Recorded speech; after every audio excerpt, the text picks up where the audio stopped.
Hello friends, I am Raina, your friendly neighborhood witch of what the fuck, and today I'm showing you how I made what I'm calling the firework bloom. This is Onyx. This is my pillow paint and it is by ColorPlace and it's the satin interior.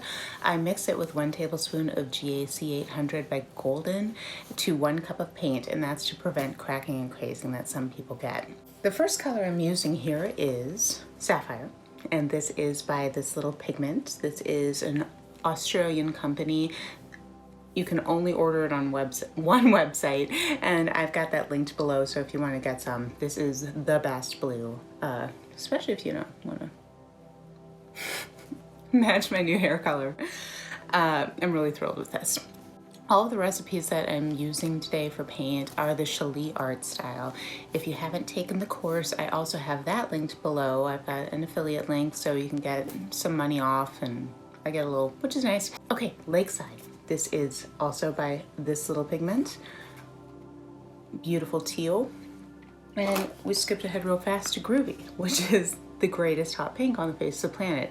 And if you have ever watched any of my videos, you know I love painting with hot pink. It is my favorite.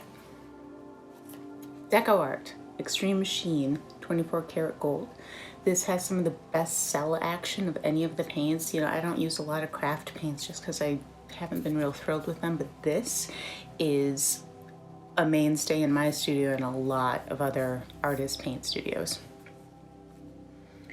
Glisten.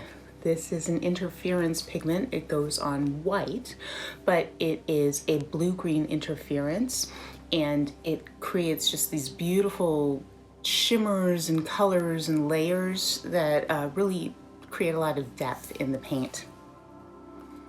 Here we are on to ColourArte. So this is what key lime looks in the jar, and this is how it looks mixed. Yeah, let's compare that. So ColourArte makes fabulously beautiful pigments. However, you cannot go by what the jar looks like to have any idea what it's going to look like on your painting. So mix it, make a color swatch, you'll be a lot happier. Second color, also we've got Peacock Feather and Peacock Feather mixed. As you can see, again, we've got this incredible, sorry, I'm trying to use the sunlight here, this incredible turquoise, but here it's just straight up green, but it looks beautiful on your paintings. This Little Pigment in Nightfall. Beautiful, gorgeous, amazing purple color, lots of depth. And then finishing it off with Mermaid. And Mermaid is just this incredibly beautiful turquoise color. A little bit lighter than Lakeside. See, Lakeside was the first one I used. You can see it's a deeper teal and this is a lighter teal. I use so many teals and turquoises that I need them both, and I use them both, and I love them both. And then I'm finishing it up with one more round of Glisten.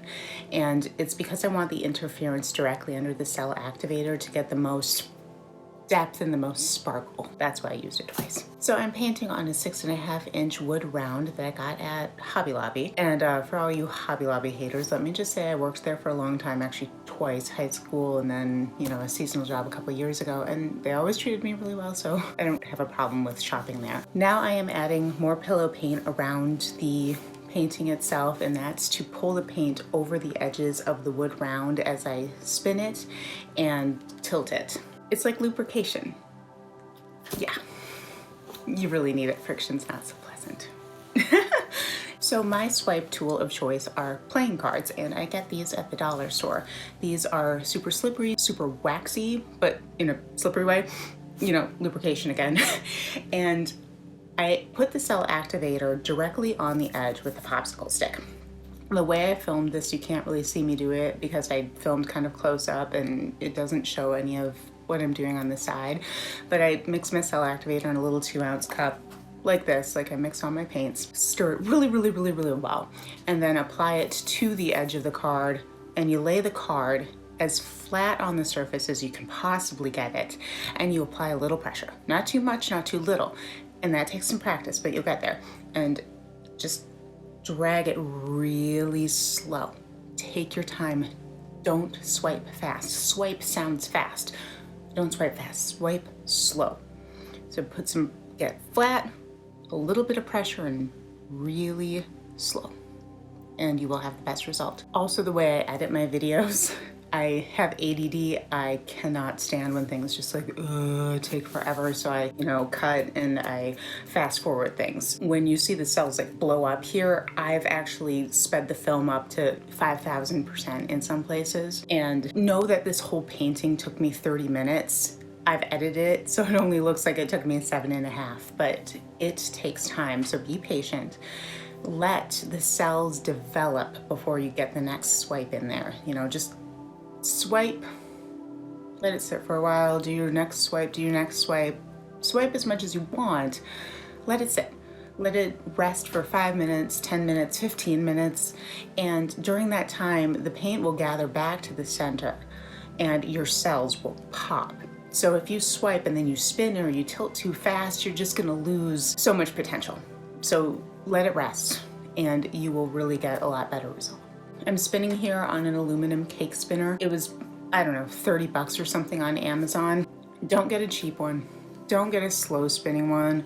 You know, I tried the whole make my own out of a big wood round and a, I don't know, this metal square circle thing that I got at Home Depot and you mount it to the bottom. It's supposed to spin, but like it just really didn't work well at all. It spun so slow, and just spend the 30 bucks, get the good cake spinner. You will be so much happier. I hope you enjoyed. Thanks for being here today. Please like and subscribe. See what else I have to offer. There's some stuff out there and I will keep painting for you.